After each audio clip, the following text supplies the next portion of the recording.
Кешегі соң мақтап жүрген жағымпаздар бүгін жамандай бастады. Президент Тоқаев кеше қаңтар айында ғана келген жоқ билікке.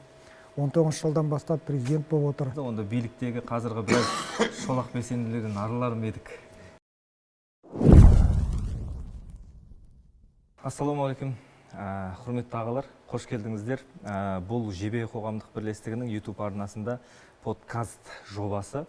Бүгін бізде екінші шығарылым. Әдетте енді бұл жобада біз күн тәртібінде тұрған біраз мәселелерді қозғайтын едік. Енді дәл қазір осы тақырыптан асқан резонансты, осы тақырыптан асқан бір көп талқыланатын тақырып жоқ, ол референдум. 5 маусымда қазақ халқын осымен кезекті 4-ші референдум күтіп отыр. Ел тарихындағы 27 жылдан кейін біз міне ата заңымызға қайтадан бір өзгерістер енгізуге талпынып жатырмыз. Жалпы халықтың көкейінен шығатын конституция жасап шығу қазір мүмкін ба бізде? Билік ешқашанда халықтың көңілінен шыққан емес. Бұрынғы ол ежелгі замандардан бастап билік халықтың көңілінен шықпаған. Бірақ трансформация дейтін нәрсе болады. Өзгеріс.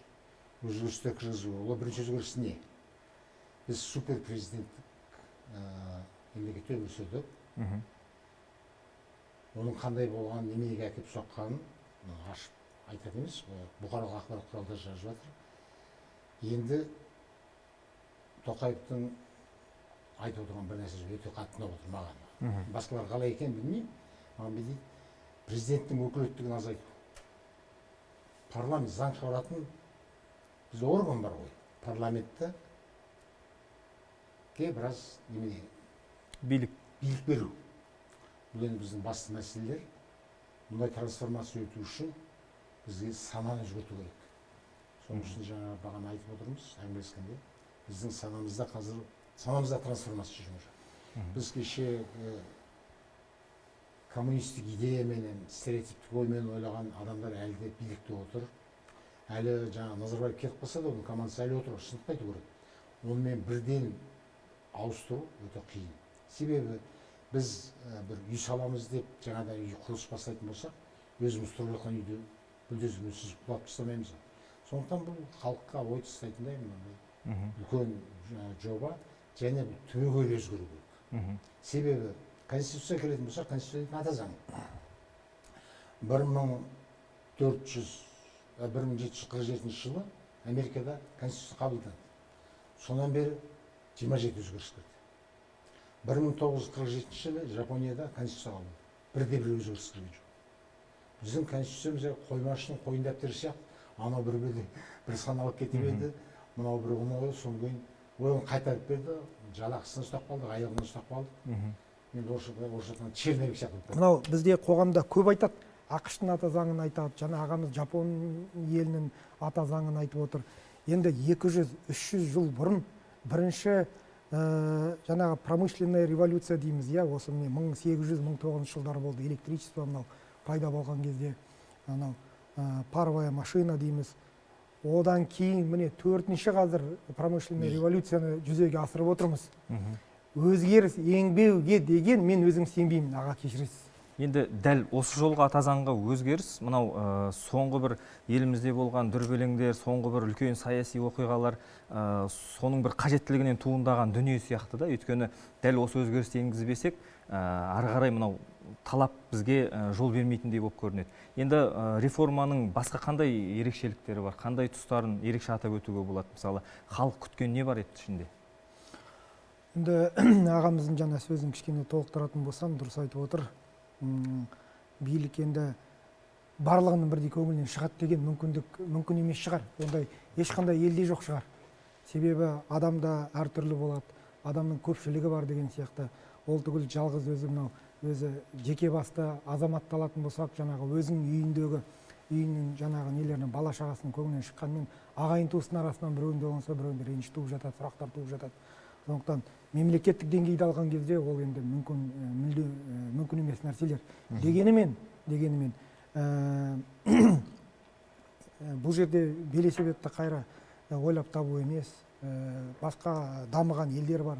Солардың жаңағы тәжірибесіне сүйене отырып, әрине ата заңды қазір міне бір өзгертетін жақсы жаңа Қазақстанда өмір сүру үшін арман қарай өздеріңіз білесіздер, ата заң дегеніңіз ол ең негізгі заң, одан кейін иерархия бойынша бірінші тұрған заң, одан кейінгі заңдар осы ата заңға қарап, сүйене отырып. иә, сүйене отырып, содан кейін барып тарайды. Сондықтан енді бұл жерде айта кету керек, президент Тоқаев кеше қаңтар айында ғана келген жоқ билікке. 19 жылдан бастап президент болып отыр. Содан бастап сабақтастық деген мынау дәйекті саясатты жүргізіп отыр. Бірақ енді ешкімге бүгінгі күнде құпия емес шығар, осы қаңтар айда көп нәрсе өзгерді. Кішкене қолында билік толыққанды бар деп айтуға болады қазір. Оны да жасырып керек жоқ. Өйткені біз жасыратын болсақ, біздің көрермендеріміз, халқымыз оның бәрін біліп отыр. Енді бір ерекшеліктен бірін жаңа өздеріңіз айтып өттіңіздер, мынау суперпрезиденттіктен президенттік жүйеге ауысу, біз көбіне қазір парламентке көп құзырет, көп күш беріп жатырмыз, көп билік беріп жатырмыз қолына. Тек парламент емес, жергілікті жердегі, мысалы облыстық қалалық мәслихаттар болсын, жалпы депутаттар қауымына бүгінде жауапкершілік көп артылады. Өйткені жаңағы облыс әкімін сайлау кезінде де жаңағы таңдау, басқа да дүниелер, ертең халықтың депутаттан талап етуі де мысалы заңдастырылады. Осы ретте біз жаңағы парламентке көп билік беруден не ұтамыз, немесе біз ата заңға кіргізгенмен нақты іс жүзінде бізде солай бола ма деген сұрақ туындайды. Бұл процесстер жүріп жатыр. Бір қоғамның бір бөлігінде әйтпесе көрінбей қалды ма, әйтпесе бүгінгі кезде ол кезде билікке деген сенім басқаша болды ма? Қобыланбек досымыз екен, біз енді бір 5 жыл болды осы төңіректе жүрміз. Ол кезде сеніммен қарамайтын болған сияқты олар өзгерістерге. Ал енді ата заңға енгізілгеннен кейін ол қазір уақытта өзгерістер болады деп, және біз қоғамды үйрету керекпіз да, жауапкершілікті өз мойнына ала алатындай. Мысалы депутаттарды, олар бізде депутаттарды бір сайланбаған, бір тағайындалған бір тұлға ретінде көреді, негізі олай емес. Олар сайланған адам, және олар халықтың алдында жауап беру керек. Қазір қайтарып алатын мүмкіндік туындайды ғой мына неде. Сондықтан шек қана билікке асып қалған қоғам өзі мемлекетті құруда және сол қоғамды қалыптастыруда қоғам өзі белсене қатысады. Жасыратыны жоқ, қазір сайлау десе, мысалы халық сайлауға бармай қойын, менсіз-ақ таңдай салады ғой деген санамен әлі күнге дейін жүр. Тіпті қазір референдумның өзіне ел арасына түсіп сөйлесіп көрсеңіздер, сол кезекті сайлаумен шатастырады. Бірақ бұл сайлау емес, бұл референдум деп түсіндіруге тырысамыз. Енді өздеріңізде қоғам деп жатсыздар, өзіңізде сана деп жатсыздар. Біз жаңа биліктің санасын айтып өттік, модернизациясын, жаңғыруын, ал қоғамның санасын қалай дамытсақ? Айтып отырмыз, қазір енді Назарбаев жамандайтындар көп болады. Суперпрезиденттік болған, жазбаған, ерінбегенін бәрі айтып жатыр. Бірақ жағымпаздар жарысының жеңімпаздары Назарбаев мақтап осында жемқорлық жүйе алып берді. Оған шексіз билік берді. Соны енді кешегі соны мақтап жүрген жағымпаздар бүгін жамандай бастады. Бұл ең жаман біздегі немене. Қазақ басқа ұлттарда да бар. Біздің ең тайғанақтық, екіжүзділік, сатқындық. Назарбаев мақтады, аяғына дейін мақта. Референдумның ішінен халықтың іздеген бабы жаңағы тілге қатысты дүние болды. Мен ашық айтайын, оған дайын емес. Оған дайын емес. Бұл ашық шындық. Өзі тәтті дәрі болмайды. Дәрінің бәрі ащы, бірақ емдейді. Гонконгта болдық. Гонконг 100 жыл Ұлыбританияның колониясы болды. Содан кейін біз енді бір-екі ауыз ағылшын айтсың ғой, take we to the BP International Please, білмей жүрсің айтады. We have independence. Please speak Chinese language. Біз егемендік алғанбыз, сен қытайша сөйлей деді бізге. Міне ұлттық. Мен айттым, жандағы жігіттерге айттым. Мына бір Қытайдың таксисі осы тұрған төртеумізден де артық патриот екен деді. Біз енді мынау референдумда айтылған дүниенің біраз бөлігі, бір маңызды тұсы сайлауға қатысты нәрселер, сайлау жүйесіне қатысты. Енді Совет Қазағы өзіңіз кезінде президенттік сайлауға түскен болатынсыз. Қазіргі жағдайда, қазіргі жүйеде сайлауға қайта түсер ме едіңіз? Жасыңыз жас делік, сол кездегі кезең делік. Қазіргі жүйені айтып отырмын. Қазіргі жүйеде Тоқаевтың мына егер конституция өзгеретін болса, біз конституция ең басты заң бізде конституция, соған бағынып. Қазақстанның әрбір азаматы президент сайлауға және өз президент сайлауға құқығы бар. Қазір болса, мысалы, жас болсам түсер едім. Осы көп елдерде біз сияқты мынау дамып келе жатқан елдердің ішінде әр кез келген бір популистік нені тақырыпты алып, егер уәде беретін болатын болсаң, президент. әділ сайлау болатын болса президент болып кетесіз. Оған басқа шет мемлекеттерде көріп те отырмыз болып жүргендерін. Бірақ одан кейін білімің, біліктілігің жете ме, оны арман қарай президент жақсы болуға, алып кетуге. иә, алып кетуге тәжірибең жете ме? Вот мәселе сонда жатыр. Әркім өзі жағдайына қарау керек. Мысалы, бір достарымыз бар.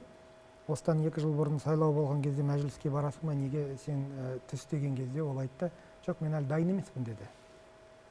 Себебі былай қараймыз, оп-оңды депутат, белсенді депутат, көп жерлерде жүр деген сияқты, өз қатарында сыйлы жұмысын атқарып жүр сапалы, бірақ депутатқа мәжіліске дайын емеспін деген кезде көп ойланды. Өз мүмкіндігін бағамдап мәжіліске бармай қойған азаматтар, сол сияқты азаматтар көп болса біздің қоғамымызда, онда биліктегі қазіргі біраз шолақ белсенділерден арылар ма едік. Енді осындай бір оймен бүгінгі подкаст жобамызды сәл түйіндік. Сіздерге рахмет, уақыт бөліп келіп, осы ой пікірге қатысқандарыңыз. Енді құрметті біздің жебенің оқырмандары, тыңдармандары, көрермендері, жазылыңыздар, парақшамызға келесі шығарылымдарды күтіңіздер. Сіздермен амандықта жүрсек. Рахмет, сізге рахмет. Көкбөрінің ұрпағы көк аспанның астында көк байрағын әрқашан желбіретіп, осындай жақсы дастарханда ұлтын сүйген осындай азамат патриоттермен кездескенімізге бек қуаныштымыз. Барлық мұнда операторлар отыр, басқа азаматтар отыр, бәріне табыс тілейміз. Көп рахмет. Ой, рахмет. Сау болыңыз.